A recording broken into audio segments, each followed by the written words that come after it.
नमस्कार, आप देख रहे हैं भारत समाचार और मैं हूं आपके साथ श्वेता यादव। भारत समाचार के खास प्रोग्राम नवरात्रि स्पेशल नक्षत्र में आप सभी दर्शकों का स्वागत है। आज नवरात्रि का तीसरा दिन है। नवरात्रि के तीसरे दिन दुर्गा जी के तीसरे स्वरूप चंद्र घंटा की पूजा की जाती है। मां के मस्तक पर घंटे के आकार का अर्ध चंद्रमा विराजमान है, इसलिए इनका नाम चंद्र घंटा पड़ा। नवरात्रि पर अलग अलग विधियों को बताने के लिए हमारे साथ स्टूडियो मौजूद हैं आचार्य राजू शुक्ला जी, जो आज आपको बताएंगे कि नवरात्रि के तीसरे दिन मां चंद्र घंटा की कैसे पूजा करें। भारत समाचार के सभी विज्ञ दर्शकों को नवरात्र की बहुत बहुत शुभकामनाएं। तृतीय दिन माता चंद्र घंटा, या देवी सर्वभूतेषु मां चंद्र घंटेत रूपेण संसिता, नमस्तस्यै नमस्तस्यै नमस्तस्यै नमो नमः। इस प्रकार से माता चंद्र घंटा का जो स्वरूप है वो जैसे प्रथम माता सूर्य, द्वितीय ब्रह्मचारिणी चंद्र का, वैसे ही माता चंद्र घंटा मंगल देव का प्रतीक है। और साथ के साथ चंद्र इनके चंद्रशेखर, जैसे इनके पतिदेव यानी भोलेनाथ चंद्रशेखर हैं, यानी जो चंद्र को विराजमान करते हैं, वैसे ही माँ चंद्र घंटा मंगल का स्वरूप होके और चंद्र का प्रभाव लेके इनके घंटे के आकार का चंद्र। और इसी के साथ जब भी माता का अनुभव होता है साधकों को या गृहस्थों को, तो घंटा की ध्वनि का आभास होता है, यानी ये जागृति आती है। और इसी में पहले तो शैलपुत्री, दूसरी ब्रह्मचारिणी, भगवान शंकर को पति के रूप में प्राप्त करने देवी पार्वती के जीवन में तीसरी सबसे जो प्रिय बात है वो उनका बाघ है, यानी माता बाघ पर सवार होके अभय वरदान देती हैं। लाल रंग बहुत माता को प्रिय है। और माता चंद्र घंटे चूँकि इनका तीसरा स्वरूप है, तो माता चंद्र घंटा की इस स्वरूप की पूजन होगा। इनके मस्तक में घंटे के आकार का एक अर्धचंद्र है और ये तृतीय शक्ति चक्र पर विराज कर ब्रह्मांड के 10 प्राणों में यानी 10 दिशाओं में माता का ये प्रभाव रहता है। दुर्गा जी के तीसरे रूप का इनका माँ के 9 रूप में तीसरा रूप है। और चंद्र का प्रभाव चंद्राम यशसाम ज्वलंतीम श्रियम लोके देव जुष्टाम उदाहरण। चंद्र हमेशा श्री का प्रतीक होते हैं, संपत्ति का प्रतीक होते हैं और आपके जीवन में सुख शांति का प्रतीक होते हैं। तो चंद्र घंटा माँ, इनका आप अपने जीवन में एक अगर बहुत ही आसान उपासना कर सकते हैं तो आज माता चंद्र घंटा, साथ के साथ इनको जो भी आप भोग इत्यादि चढ़ाएंगे, इसमें चंद्र का यदि ध्यान करेंगे और मंगल का ध्यान करेंगे तो निश्चित आपको सफलता इन 2 ग्रहों के माध्यम से ज़रूर मिलेगी। तो गुरुजी, मेरे पास दर्शकों जुड़े कुछ सवाल हैं जिनके जवाब मैं आपसे जानना चाहूँगी। तो पहला सवाल यही है कि तीसरे दिन माँ चंद्र घंटा की पूजा की विधि क्या है और उनकी पूजा कैसे करनी चाहिए? तृतीय चंद्र घंटा यानी कि माता का तीसरा दिन, 3 का अंक अगर देखें तो बहुत विशालता एक्सपेंशनकारी होता है। इसमें ब्रह्म मुहूर्त में उठना ज़रूरी है, स्नान इत्यादि ज़रूरी है। बाह्य अंतर शुचि, पूजा स्थल पर गंगा जल का छिड़काव इत्यादि करें या शुद्ध नदियों का जल, माता का ध्यान करके 5 घी के दीपक आपको जलाना चाहिए। सफ़ेद कमल या पीले गुलाब के फूल, इनकी माला माता को अर्पित करना। माँ को फूल करने के बाद रोली, अक्षत और पूजा की सामग्री ये आप अर्पित करें। कपूर और दीपक से माता के सुबह और संध्या काल में आरती अवश्य उतारें। और आरती के दौरान पूरे घर में शंख की ध्वनि ज़रूर करें। और भोग अगर करें तो केसर इत्यादि का भोग आप कर सकते हैं। माता की कथा कहें और स्तुति करें और शाम को श्रद्धापूर्वक पूरे परिवार के साथ आरती अवश्य करें।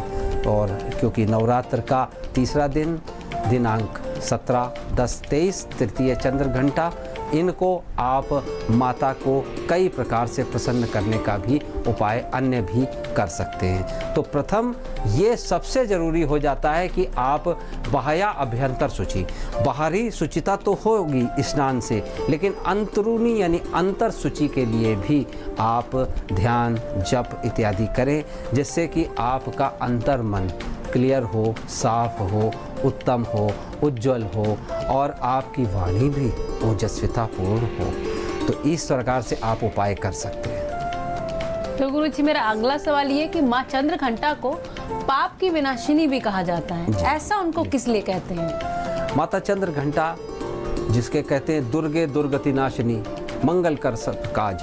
तो चंद्र और मंगल का जो प्रभाव देखा गया है, चंद्र और मंगल का प्रभाव आपके जीवन में पापों का जन्म केवल अगर होता है तो वो चंद्रमा मनसो जाता सूर्यो चक्षु अजायता। तो चंद्र और मंगल से संबंधित ही इन चीज़ों का होता है कि व्यक्ति अत्यधिक लालच इत्यादि में पड़ जाता है किसी भी चीज़ को लेके। तो उन्हीं दो ग्रहों का उपाय या माता चंद्र घंटा को पापों का शमन करने के लिए, पाप कर चरण कृतंबा कायजम कर्मजम्बा श्रवण नयन जम्बा मानसंबा अपराधम विहित महितंबा सर्व में तत्क्षमस्वा, जय जय करुणाब्दे श्री महादेव शंभु। तो ये महादेव का एक पाप को क्षमा प्रार्थी करने का यानी क्षमा प्राप्त करने का ये मंत्र, और आज ये महामंत्र हो जाता है क्योंकि पापों का पापो हम पाप आत्मा हम, तो इस तरीके से आप त्राहिमाम भी कर सकते हैं। ये आप बहुत आसान माता को प्रसन्न करने के लिए, माता से क्षमा मांगने के लिए ये आज का दिन बहुत इसीलिए होता है क्योंकि क्लेशों का हरण करना, क्लेश हारिणीम सर्व श्रेयस्करीम, हर प्रकार से श्रेयस्करीम यानी कि हर प्रकार से आपको शुभता की तरफ संचार करने वाली माता है। तो गुरुजी, जैसे कि हर देवी देवता का अपना अलग अलग भोग होता है, सबका अपना अलग अलग प्रिय फल भी होता है, तो माँ चंद्र घंटा का प्रिय भोग क्या है और उनका प्रिय फल कौन सा है? भोगों की बात अगर करें तो अक्सर हम ये कहते हैं कि हम लोग तो बच्चे हैं, हम लोग क्या भोग चढ़ा पाएंगे माँ को, लेकिन ये विधान है। तो माता तृतीय यानी चंद्र घंटा दूध का भोग लगता है, माता को प्रिय है दूध का भोग, और इसी के साथ जो इनका प्रिय फल है वो केले का भोग माता को चढ़ता है। तो माँ को यदि ये भोग आप दो लगाते हैं, एक तो भोग हो गया, एक उनका प्रिय कोई भी एक फल होता है वो आप दे सकते हैं। ये माता के श्री चरणों में करने के बाद आप इसको प्रसाद रूप भी बाद में वितरित कर सकते हैं, लेकिन आरती इत्यादि के बाद इस भोग को चढ़ाने के बाद अपनी मनोकामना भी बोल सकते हैं। जैसे गुरुजी नवरात्रि आती है तो अलग अलग उपाय करते हैं लोग, जैसे कि तो मैं आपसे उन्हें नौकरी में वृद्धि के लिए कौन सा उपाय करना चाहिए? देखिए, व्यापार में वृद्धि और नौकरी में वृद्धि, इसके लिए आप ये कर सकते हैं कि घर की जो भी स्त्रियां हैं पुरुष भी कर सकते हैं। वैसे तो ब्रह्म मुहूर्त में स्नान इत्यादि ध्यान इत्यादि करें, और पूजा स्थल या घर में गंगा जल का छिड़काव इत्यादि ये तो बहुत ज़रूरी है।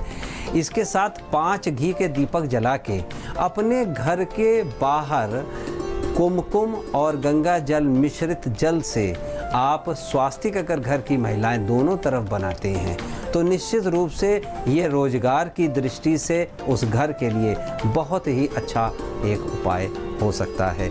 साथ के साथ शंख बजाने से भी ज़रूर लाभ होता है, जीविकोपार्जन में भी वृद्धि होती है क्योंकि चंद्र और मंगल कारक होते हैं व्यक्ति के जीविकोपार्जन का।